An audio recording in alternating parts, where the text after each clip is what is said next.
savaşların, destanların ve kahramanların diyarı Çanakkale'den sesleniyorum.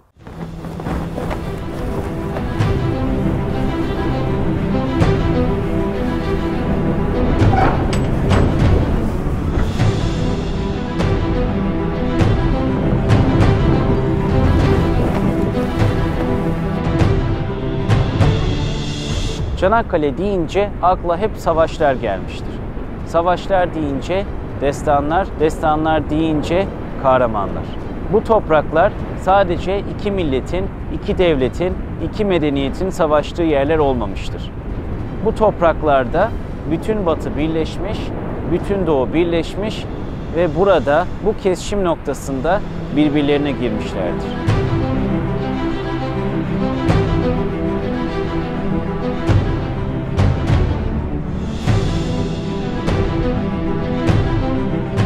Ve bu Doğu-Batı Savaşı tarihte 3 kez tekrarlanacaktır. Birincisi milattan önce 1200'lü yıllarda Truva Savaşı. İkincisi milattan önce 334'te Granekos Savaşı ve 1915 yılında Gelibolu'da Çanakkale Savaşı. Bu savaşlar birbirlerine benzer. Tek bir farkla. Çanakkale Savaşı'nda Doğu yani Anadolu kazanmıştır.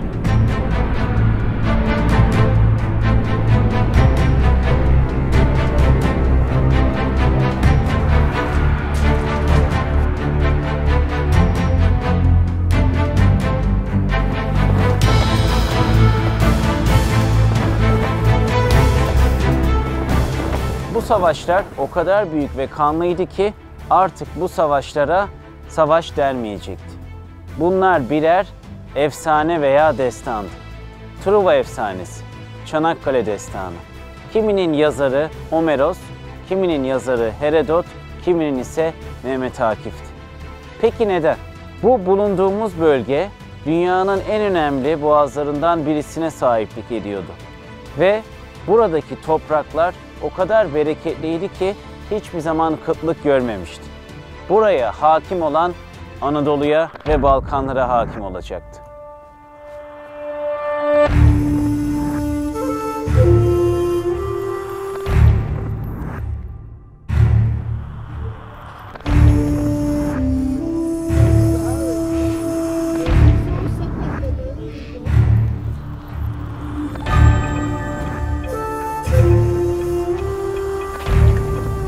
Truva'ya 1000 gemiyle gelirler.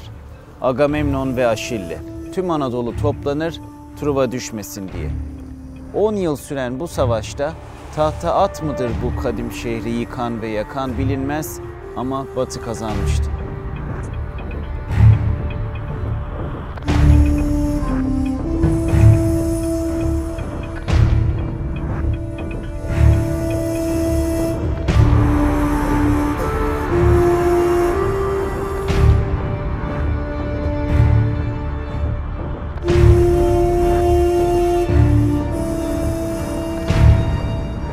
Doğu yeniden toplanacaktı ama nafile.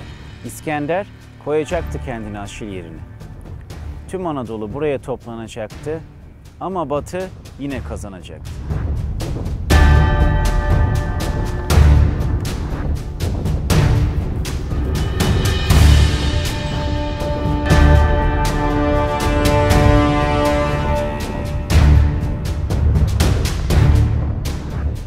Göçler, savaşlar ve geçen yüzyıllar derken Doğu tekrar gelecekti bu topraklara Fatih ile. Alacaktı Hektor'un öcünü. Ama Batı vazgeçmeyecekti bu kadim topraklardan. Geleceklerdi yine. Bu sefer 1915'te.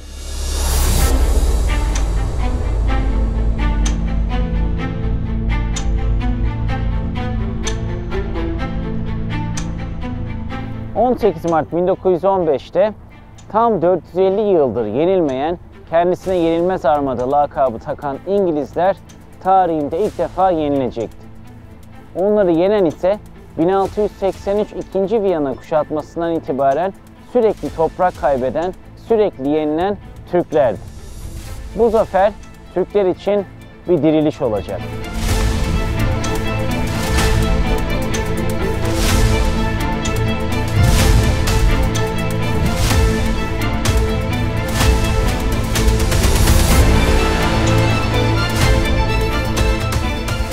İşte o büyük kahramanlardan bir tanesi Seyit Onbaşı'ydı.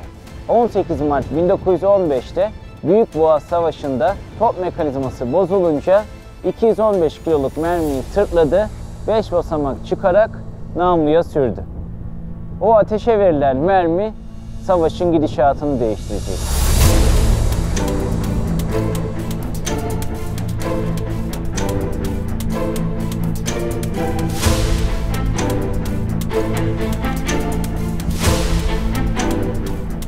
...18 Mart 1915'te Deniz Harbi'nde İngiliz donanmalarının baş gemisi Agamemnon ilan edilmişti. Agamemnon, Truva Savaşı'nda Truva'yı yakıp yıkan tüm Batı krallıklarının baş kralı ve başkomutanıydı.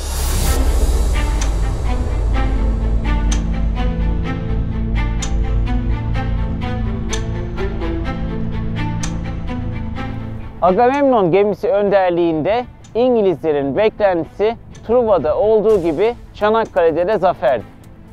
Hatta İngiliz askerlerine şu dendi: "Sizler birer aşilsiniz. Mızraklarınızı Türklerin kalbine saplayın." Kısacası Agamemnon ve Aşil gibi Truva Savaşı'nın Batı kahramanlarının isimleri 1915'te tekrarlanacaktı. Ama hiçbir şey bekledikleri gibi gitmedi ve kaybettiler. 25 Nisan 1915'te tekrar geri döneceklerdi. Bu sefer karaya asker çıkartarak.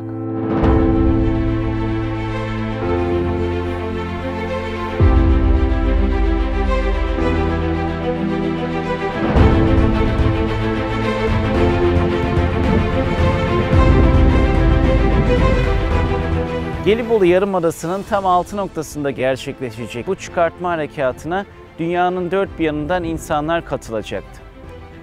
Burkalılar, Nepalliler, Hintliler, İskoçyalılar, İrlandalılar, Yeni Zelandalılar, Avustralyalılar, Kuzey ve Güney Afrika'dan gelen sömürgeler ve tabii ki Batı medeniyetinin başını çeken İngilizler ve Fransızlar.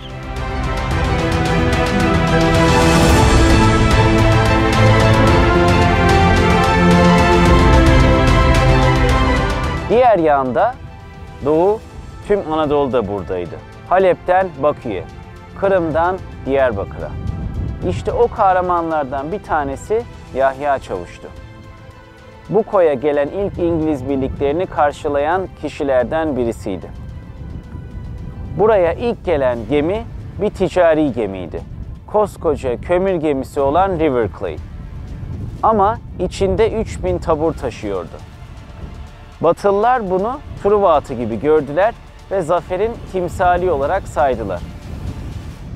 Burada çatışma başladığında bu koyun 50 metre açığına kadar kan olmuştu.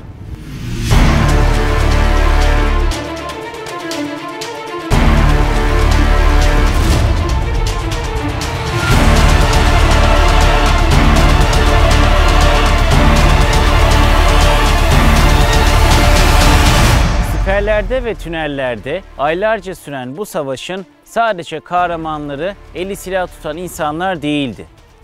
Doktorlar, hasta bakıcıları, hemşireler ve cephenin ardında canla başla çalışan kadınlardı. İşte bu kahramanlardan bir tanesi Salih Dörtbudak'tı. Acıyla ona gelen oğluna morfini vermedi.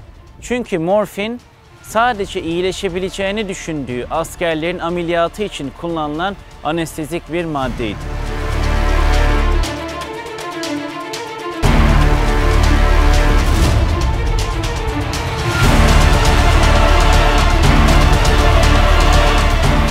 Ve son sahnede Doğu'nun, Anadolu'nun büyük kahramanı ortaya çıkar. Tıpkı Hector gibi, tıpkı Fatih gibi, Mustafa Kemal Atatürk. Türk milleti çalışkandır. Türk milleti zekidir. Arıburnu'nda, Conk Bayırı'nda ve Anafartalar'da 57. alayla 32. alayla Anadolu'yu Anadolulara bırakır.